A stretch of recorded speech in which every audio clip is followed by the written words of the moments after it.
안녕하십니까. 저는 한남대학교에 대학부를 섬기고 있는 이세영 목사입니다. 전북로의 청소년부 여름수련회 교사 강습회에 초청되어서 기쁜 마음으로 강의를 준비했는데 코로나 일정으로 인해서 얼굴을 뵙지 못한 것이 너무나도 아쉽습니다. 하지만 그 준비한 강의가 있어서 그냥 넘기기에는 너무 아쉽고 해서 용기를 내서 여러분 그 동영상을 켜고 여러분 앞에 섰습니다. 제가 미리 나눠드린 그 교환이 있을 것입니다. 그 교환을 살펴보시면서 또 기록하시고 좋은 아이디어를 얻어가셔서 여러분의 그 사역에 조금이나마 디딤돌이 되고 보탬이 되면 정말 좋겠습니다. 제가 맡은 강의의 그 시작은요, 이런 겁니다. 코로나가 우리의 일상을 송두리째 바꿨습니다. 어떻게 변화에 적응할 새도 없이 지나가는 하루하루입니다. 돌아보면 교회, 그러니까 신앙의 영역은 더 크게 무너진 것 같습니다. 교회는, 교사는 어떻게 회복할 수 있을까? 다시 일으킬 수 있는 신앙교육의 방법은 무엇일까? 그래서 제가 뉴 노멀, 디지털, 그리고 첫 경험이라는 세 가지 키워드를 중심으로 교사의 역할, 나아가 교회의 신앙교육 방향을 함께 살펴보기를 원했습니다. 제가 어떤 정답을 가지고 있지는 않습니다. 그러나 그 정답을 찾아내려는 열심을 가진 강사라고 이해해 주시고 함께 고민해 볼 수 있는 시간이 되었으면 정말 좋겠습니다. 제가 키워드를 세 가지를 잡았다고 했지 않습니까? 그 첫 번째 키워드는 바로 뉴 노멀입니다. 요즘 매체나 또 주위에서 많이 듣는 이야기일 겁니다. 그런데 이 뉴 노멀을 제가 이해하는 뉴 노멀을 여러분에게 좀 소개해야 될 것 같아서 뉴 노멀 시대의 교사라는 첫 번째 타이틀을 잡았습니다. 저는요, 과거로 다시 돌아갈 수 없다고 생각합니다. 1906년 샌프란시스코, 미국의 샌프란시스코에서는 아주 큰 지진이 일어났습니다. 사상자 수는 3,000명이었고요. 그 도시의 한 80%가 소실되었고, 또 이재민만 30만 명이었습니다. 여러분, 이런 큰 어려움을 만나고 이제 어떻게 복구했을까요? 이 샌프란시스코 지진 이후에 이 샌프란시스코는 완전 다른 도시가 되었다는 겁니다. 여러분, 지진이 나서 집이 무너졌습니다. 여러분, 집을 짓는다면 어떤 집을 짓겠습니까? 예전과 똑같은 집을 지을까요? 절대 그렇지 않을 겁니다. 새로운 재료로, 새로운 방법으로 말 그대로 새로운 집을 지을 겁니다. 길은요, 예전에 넣었던 길을 참고할 수는 있겠지만 예전과 똑같은 길은 내지 않았을 겁니다. 어려움, 그 지진이라는 큰 어려움을 경험하고 난 이후에는요, 다시 예전과 같은 집, 예전과 같은 길, 또 예전과 같은 방식으로는 사람들이 살지 않을 겁니다. 이 예전과 같이 돌아갈 수 없다라는 것이 사실 분명한 것인데, 우리 교회는, 교사는 예전과 다시 돌아갈 수 있을까라는 조금의 희망을 갖고 있는 것은 아닌가 생각해 보면 좋겠습니다. 코로나19라는 이 어려운 상황이 잠시 왔다가 가면 그만이다 라고 생각하고 있는 것은 아닌가요? 그런데 그 생각은 좀 바뀌어야 되겠습니다. 새로운 기준을 요구하는 시대가 되어버렸습니다. 우리가 마주하는 청소년들은, 코로나19를 통과한 청소년들은 예전의 청소년들과는 전혀 다른 사람들입니다. 새로운 기준과 새로운 생각과 새로운 시각, 이것을 바로 뉴 노멀이라고 할 수 있습니다. 우리는 빠르게 전환해야 합니다. 예전 생각을 가지고 이 학생들을 만난다는 것은 어쩌면 지진이 난 이후에 예전과 똑같은 집을 짓겠다라는 겁니다. 똑같은 집은요, 박물관, 그러니까 문화재, 그런 것은 다시 복구해야 될 겁니다. 그런데 우리는 문화재 속에서 살 수는 없습니다. 우리는 일상을 공유하는 새로운 집을 살아야 합니다. 그렇다면 예전에 하지 못했던, 예전에 감히 생각하지 못했던 시각과 방법, 그리고 생각들, 사역의 방향들을 가지고 접근해야 된다는 사실을 먼저 여러분이 이해하시면 좋겠습니다. 사람은 언제 바뀌는가? 다 잃고 나면 바뀐다고 합니다. 저와 여러분은요, 한 템포만 빠르게 하면 좋겠습니다. 모든 것을 다 바꿀 수는 없습니다. 그러나 예전의 것을 다시 반복하려는 생각은 조금 뒤로 미뤄두었으면 정말 좋겠습니다. 여러분, 이제 아이들은, 사역은 이미 코로나를 경험했기 때문에 이전과는 전혀 다르다라는 것입니다. 그렇다면 우리는 마음 자세부터 새로운 시각과 새로운 방법과 새로운 방향에 대해서 감각을 갖는 것부터 출발해야 된다고 저는 생각합니다. 그래서 뉴 노멀 시대의 교사라는 겁니다. 뭐 대단히 새로운 것은 아닙니다. 하지만 이전으로는 돌아갈 수 없다라는 생각을 하는 것부터가 아주 좋은 출발점이라고 저는 생각해서 첫 번째를 뉴 노멀 시대의 교사라고 했습니다. 두 번째입니다. 두 번째는 디지털과 함께하는 교사입니다. 그리고 제가 써놓은 것은요, 선교 영역에 변화가 이미 와 있습니다 라고 기록했습니다. 지난번에 기독 공부를 보니까요, 가족 종교화된 기독교라고 그 일면에 기사가 났습니다. 무슨 말이냐? 이 고등학생들을 조사해 보니까 모태 신앙의 비율이 약 60%라는 겁니다. 그리고 중학교 이전에 예수를 영접한 인원이 90%랍니다. 곧 전도되어서 교회로 오는 인원이 거의 없다고 할 수 있습니다. 그러면 우리는 고민해야 합니다. 청소년들을 위해서 더욱 열심히 전도해야 되겠다라는 생각을 분명히 해야 될 것입니다. 그런데 저는 또 한 가지를 생각해 보았으면 좋겠습니다. 전도할 것인가? 전도하는 제자를 만들 것인가? 고민이 필요하다고 생각합니다. 전도 영역을 예수를 믿지 않는 아이들, 학생들, 그리고 교회 바깥으로 우리는 늘 관심을 가졌습니다. 그런데 저는 약간 보수적인 생각을 하는 사람이라고 이해하는데요. 안에 있는 우리 아이들이 선교 대상이라는 사실을 먼저 기억하면 어떨까요? 교회는 나오고 있지만 이들은 어쩌면 진짜 전도해야 될 대상인지도 모르겠습니다.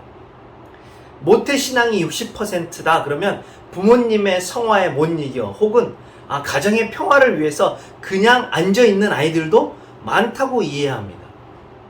그러면 우리는 이 아이들을 중심에 놓고 이 아이들이 전도 대상이다, 선교 대상이다 라고 생각하면 이 아이들을 위한 어떤 액션들이 필요하지 않을까요?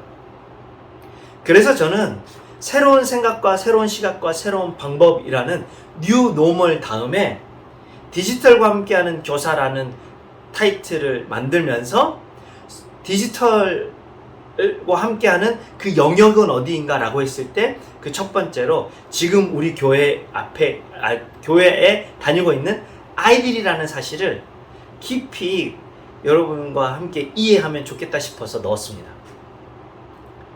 여러분, 교사는요, 전도하러 교회 가는 겁니다. 아이들이 중학교 때까지, 그래도 고등학교 때까지는 착해서 교회를 나옵니다. 부모님의 성화에 못 이겨서 하는 척이라도 합니다. 제가 있는 곳은 한남대학 교회입니다. 그래서 한남 대학생들을 많이 만납니다. 한남대학교 학생들을. 그런데 이 대학생들은요, 정말 자기 주체적으로 교회를 나오기 때문에 거의 교회를 나오지 않습니다.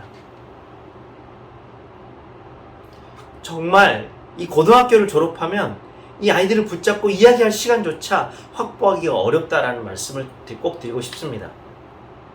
그러니까 지금 내가 마주하는 아이들은 선교의 대상이요 전도의 대상이다라고 생각하시고 이 아이들에게 접근하는 것이 중요하다고 생각해서 선교 영역의 변화가 이미 와 있다라고 이야기했습니다.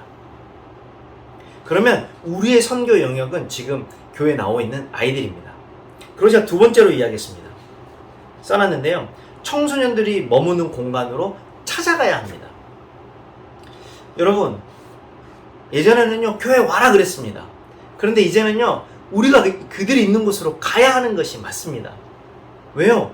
이제는 감염병의 위험, 안전에 대한 생각들, 그리고 이 기독교에 대한 부정적인 시각이 많아져서 교회 오라고 쉽사리 말하기도 어렵고 또 괜찮아요 라고 말하기도 쉬워진 상황입니다. 그렇다고 우리가 이 선교와 전도의 이 마음을 놓을까요? 교사가 더 이상 할 게 없다고 생각하십니까? 아니요. 학생들이 모여 있는 곳으로 가야 합니다. 그곳은 대부분 가상 영역, 인터넷 영역, 디지털 영역입니다. 이걸 조금 제가 뭐라 그럴까요? 좀 어렵게 쓴다고 생각했는데요. 다른 게 아닙니다. 학생들이 모여있는 카톡방으로 가야 합니다. 아니 학생들이 자주 들어가는 그 유튜브 안에 이 교회와 교사가 존재해야 된다라는 사실입니다. 그럼 우리 좀 어렵습니다. 어떻게 아이들한테 카톡으로 사역을 할까? 어떻게 인터넷 영역 안에서 유튜브나 이런 다른 스트리밍 서비스를 통해서 아이들을 만날까? 나는 못해. 나는 옛날 사람이라서 그건 안 돼. 라고 생각하는 순간 우리는 더 이상 우리가 할 일이 없어질 수도 있는 상황이라는 사실을 여러분이 기억하면 좋겠습니다. 배워서라도 우리는 이 가상의 영역, 인터넷의 영역에 우리가 가야 합니다. 제가 인터넷 유튜브 알랑뽕이라는 채널을 운영하고 있습니다. 이 채널은요, 제가 직접적으로 대학생들에게 그리고 신앙에 대해서 고민 있는 사람들에게 가기 위한 제 나름의 장치입니다. 왜냐면요, 유튜브는요, 한번 틀어놓으면요, 검색을 통해서든 링크를 통해서든 그 안에서 자유자재로 움직일 수 있습니다. 그러면 그 움직일 수 있는 공간을 우리가 마련해 놔야지 찾아올 수 있지 않을까요? 어렵다고만 생각하지 마시고요. 짧은 동영상이라도 유튜브나 그리고 또 카톡을 통해서 여러분 전해 주셔야 합니다. 그리고 그러면 이제 좀 복잡한 이야기가 됩니다. 유튜브 채널을 어떻게 만들 것인가? 디지털에서 우리가 어떻게 할 것인가? 그래서 제가 지난번에 총회에서 강의했던 내용이 있습니다. 청소년 플러스 회복, 여러분도 혹시 구입하셨는지 모르겠습니다. 여기에 제가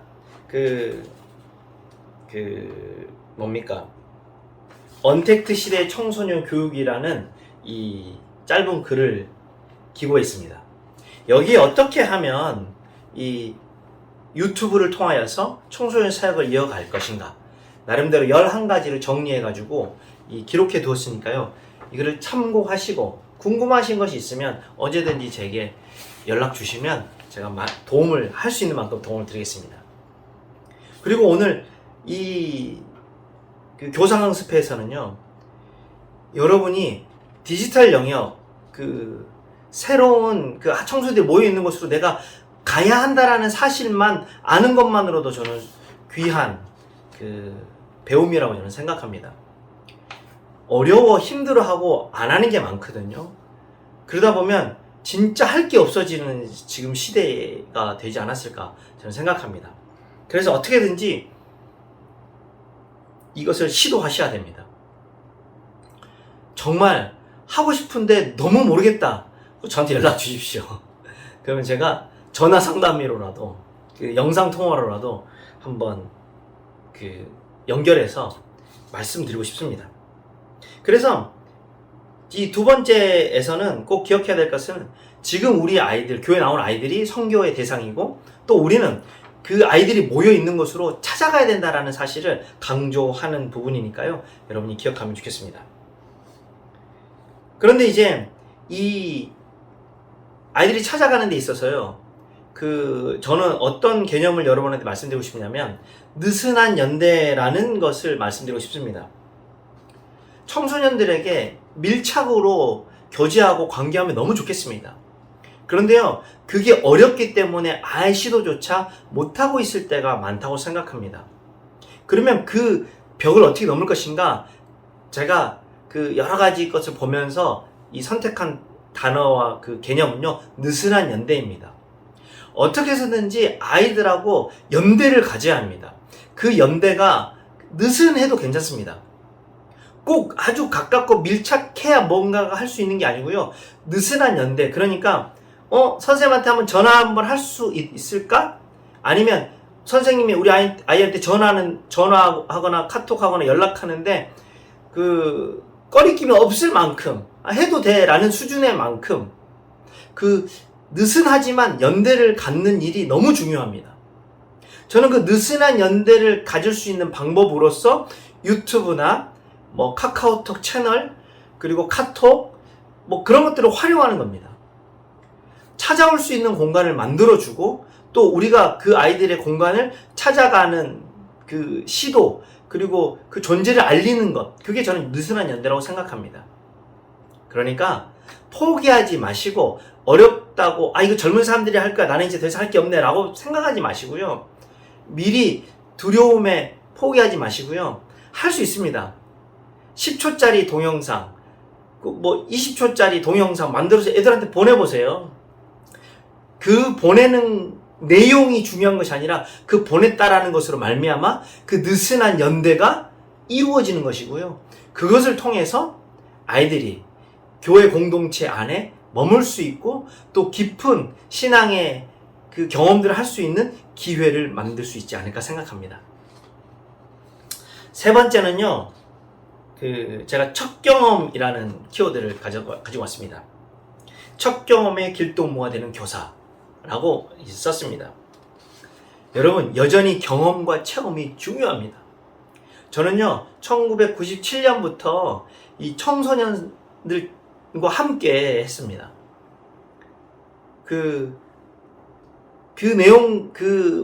오랫동안 해보니까요, 제가 가진 결론은 뭐냐면요, 아이들이 생각보다 경험과 체험이 적다라는 겁니다. 여러분, 연극 보셨습니까? 혹시 여러분 배구장 가보셨습니까? 혹시 여러분 카약 같은 거 해보셨습니까? 어떻게 보면 되게 쉽게 할 수 있는 것들인데요. 우리 아이들이, 청소년들이 그런 경험과 체험이 많이 부족합니다. 겨우 학교에서 가는 수련회, 또 수학여행, 체험학습 등등입니다. 근데 교회가 저는 다시 회복해야 될 것이 바로 체험과 경험의 기회를 만들어주는 것이라고 생각합니다. 저는요, 아이들 데리고, 청소년들 데리고 야구장을 갑니다. 10년 전에 그런 일을 했는데요. 10년 후에 아이들과 연락에 대해서 이야기해보면 그때 처음으로 야구장 갔다고 이야기합니다. 그리고 야구장 갈 때마다 제가 생각나고 교회가 생각난다라는 겁니다. 그리고 저는 학생들을 데리고 여행을 많이 다녔습니다. 매해년마다 여름마다 각각 다른 도시들을 갔습니다. 그런데 아이들이 똑같이 하는 말이 뭔지 아십니까? 목사님, 저 여기 처음 와봤어요. 이겁니다. 목사님, 저 이거 처음 먹어봤어요. 여러분, 첫 경험을 선점하십시오. 첫 경험은요, 평생 가는 겁니다. 그런데 그 첫 경험을 어디서 했느냐? 교회에서 했다? 첫 경험을 어디서 했느냐? 교사와 했다? 이것은요, 아이들이 고등학교 이후 대학을 가고 성인이 되었을 때 혹 교회를 떠나더라도 평생 함께 갖고 갈 수 있는 경험이기 때문에 언젠간 그들이 다시 교회로 들어올 수 있는 기회를 만들어준다고 저는 생각합니다. 그래서 이 코로나 시대에 더더욱 우리 아이들은 경험과 체험을 못하는 상황입니다. 이럴 때 방역 수칙을 잘 지키는 상태에서 학생들의 첫 경험을 도와주십시오. 여러분, 실제로 사람들이 움직이는 연극을 청소년들이 볼 기회가 많이 있을까요? 아닙니다. 실질적으로 운동선수들이 움직이면서 경기를 하는 모습을 경험하는 일이 많을까요? 아니요, 없습니다. 그걸 좋아하는 아이들만 그렇지 보통의 아이들은 그걸 갈 생각을 못합니다. 생각보다 부모님들이 그런 경험을 바쁘셔서 많이 못 시켜주고 있습니다. 그렇다면 교회는 기회가 되지 않을까요? 한 달에 한 번, 너무 자주인가요? 3개월에 한 번이라도 어떤 경험과 체험을 시켜주는 교사와 교회가 되면 어떨까요? 이 코로나 시절이기 때문에 더더욱 경험과 체험의 기회가 줄어든 아이들에게 교회가 방역 수칙을 잘 지키는 상태에서 그 아이들에게 경험과 체험을 시켜준다는 건 저는 너무 중요하다고 생각합니다. 그것이 꼭 신앙과 이어지는 일이 아니기 때문에 굳이 교회에서 그런 이야기를 할 필요가 있을까라고 생각하는 것은 저는 아니라고 생각합니다. 왜냐면요, 어떤 첫 경험을요, 교회와 함께 했다.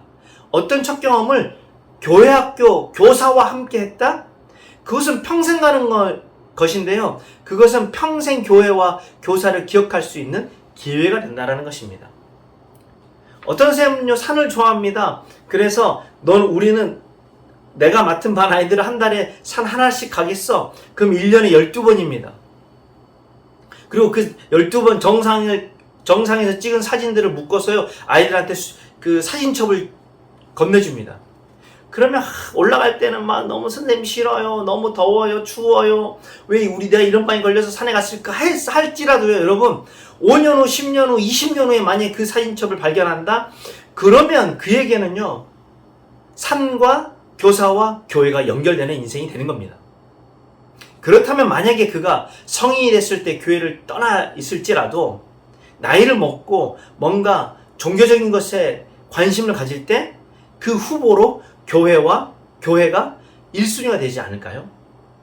우리는 어떻게 해서든지 느슨한 연대를 가질 수 있도록 수고해야 될 뿐만 아니라 또 첫 경험, 이 체험을 통하여서 아이들과 좋은 것들을 공유함으로 말미암아 그것들을 오래도록 간직할 수 있는 기회들을 많이 만들어주는 일이 너무 중요하다고 생각합니다. 코로나니까 못한다, 어렵다가 아닙니다. 코로나여도 방역수칙을 잘 지키고 뭔가를 시도해 보시기를 원합니다. 동네에 새로운 식당이 생겼습니까? 그러면 아이들 데리고 같이 가십시오. 그리고 그 컨셉을 가지고요, 1년 동안 아이들을 섬겨주세요. 그러면 아이들의 머릿속에 체험과 경험이 장착됩니다. 나 어렸을 때 우리 동네에 새로운 식당 생기면 그 선생님이랑 맨날 갔었는데, 그리고 혹시 그 아이가 그 음식을 처음 먹어본 것이면요, 그 음식을 먹을 때마다 교사와 교회를 기억하게 되어 있습니다. 그렇다면 우리는 다윗과 골리앗의 이야기, 바울과 베드로의 이야기를 혹 자세하게 전해주지 못했을지라도 그가 다시 한번 교회로 올 수 있는 기회를 만들어주는 것이고 공간을 만들어주는 일로서 너무 훌륭하다고 생각합니다. 그들이 다시 교회에 오면요, 목사님들, 그 교육자들이요, 복음을 또 잘 전해주시지 않겠습니까? 우리는 어떻게든지 교회라는 공간 안에 아이들이 머물 수 있도록 돕는 사람이 되어야 되겠습니다. 그리고 이제 저의 그 달란트인데요, 저는 신앙교육 여행, 그래서 성지순례에 마음을 쓰고 있는 목사입니다. 성지순례 그러면 뭐 이스라엘이라든지 뭐 이집트 이런 데만 가는 것이 아니고요, 우리나라 국내에도 성지가 너무 많이 있습니다. 그래서 저는 성지순례 그러면 좀 딱딱하는 느낌이 있어가지고요, 신앙교육 여행이라는 이름으로 그 국내 성지를 하고 있습니다. 제가 예전에 있었던 교회에서는요, 1년에 한 도시씩 갑니다. 그러니까 중학교 1학년 때 시작한 친구는요, 6학년이 중학교 3년, 고등학교 3년 마치면요, 6개 도시를 1박을 하게 되는 기회를 얻습니다. 그러면요, 우리나라에는 그 기독교 국내 성지들이 너무 많이 있습니다. 기독교 문화의 유적지라고 합니다. 찾아보면 너무 많습니다. 그거 관련된 책들도 너무 많이 있습니다. 그런 것들이 궁금하시면 또 제게 연락 주시면 되겠습니다. 이런 여행을요, 다니길 원합니다. 제가 있는 대전은요, 제가 있는 대전 한남대학교에는요, 이 한남대학교는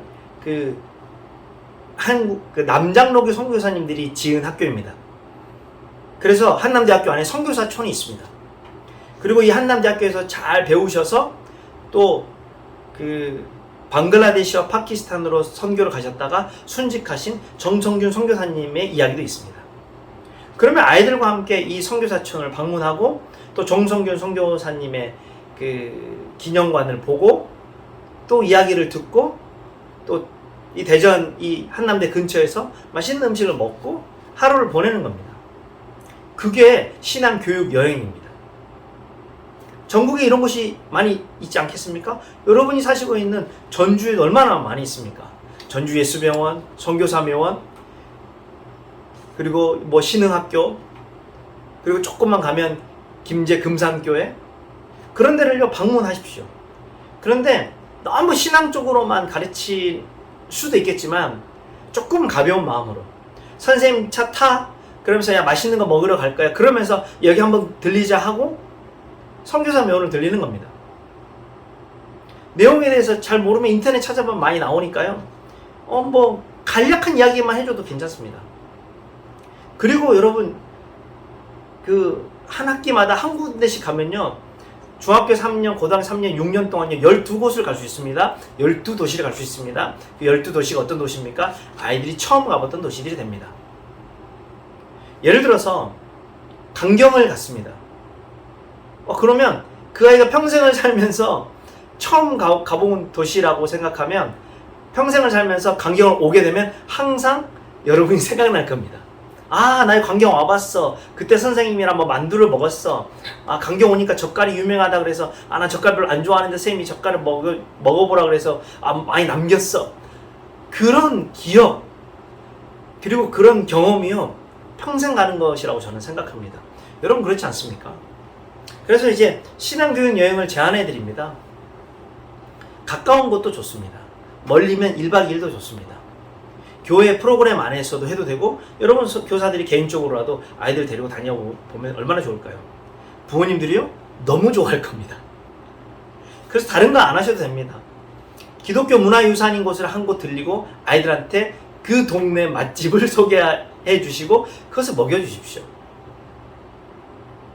아이들도요 어디 간다 그러면요 이 검색하거든요. 맛집 검색하고 거기 가서 해야 될 것, 또 인생 4컷 찍어야 됩니다 하고 뭐 사진 찍자고 합니다. 그런데 그 사진이 평생 기억할 사진이 될 수 있다라는 사실 여러분이 마음속에 받아주시면 정말로 이 어려운 코로나 시기에도 여전히 신앙교육이 가능하다라는 사실을 말씀드리고 싶습니다. 이 모든 것들이요 교회 예배를 대신할 수는 없습니다. 우리는 예배에 집중하고 교회가 그전에 해왔던 것들을 잘 감당해야 합니다. 하지만 그것으로 만족하고 그것으로만 머물러 있으면요 코로나 같은 상황이 왔을 때 예배를 드리지 못하니까 우리 신앙이 왠지 무너지는 것 같고 어려움을 당하는 것 같다는 생각이 들지 않습니까? 그때 이렇게 디지털을 통하여서 그리고 유튜브를 통하여서 그리고 여행이라든지 어떤 체험과 경험을 통하여서 여전히 신앙교육을 할 수 있다는 사실을 여러분이 아시고 그것을 병행해 왔다면 혹 대면 예배가 못 드려진 상황이어도 여전히 신앙교육은 할 수 있다라고 저는 생각합니다. 신앙교육은요 신앙의 컨텐츠 그러니까 성경의 이야기, 교리를 가르쳐 주는 것 너무 중요합니다. 그러나 이것만 있는 것은 아닙니다. 예수 그리스도와 함께한 좋은 기억들, 따뜻한 체험들, 교회와 함께한 이 놀라운 것들, 그런 모든 것들도 저는 같이 섞여 있다고 생각합니다. 그러니까요, 여러분, 아이들에게 그 평생 지니고 갈 하나님의 말씀을 심겨주는 것도 너무 중요하지만 그 아이들이 평생 가지고 갈 기억들과 체험들, 경험들 역시도 여러분이 교사요.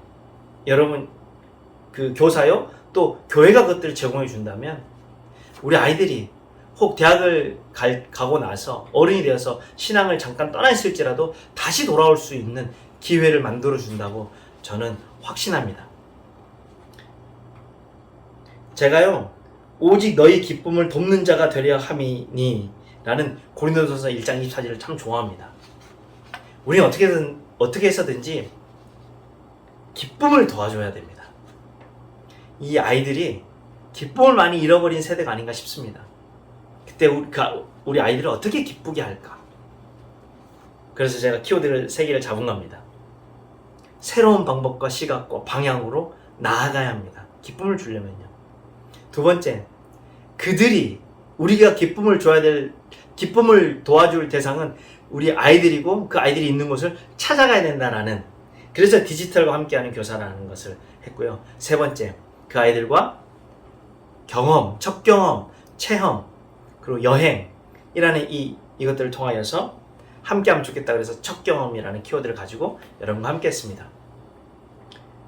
제가 여러분 잘 정리해서 말씀드렸는지 모르겠습니다만은 나름 여러분을 위한 이 강의를 마련한 것을 강습회가 취소되었다고 덮어버리기가 너무 아쉬워서 제가 용기 내서 영상을 만들어서 보내드립니다. 궁금한 것이 있으시면 언제든지 연락 주시고 또 함께 이 아이들을 위해서 기도하면서 귀한 사역을 잘 감당하시는 저와 여러분이 되면 좋겠습니다. 여러분 힘내십시오. 우리는 하나님께 부름받은 하나님의 동역자입니다. 여기까지 하겠습니다. 감사합니다.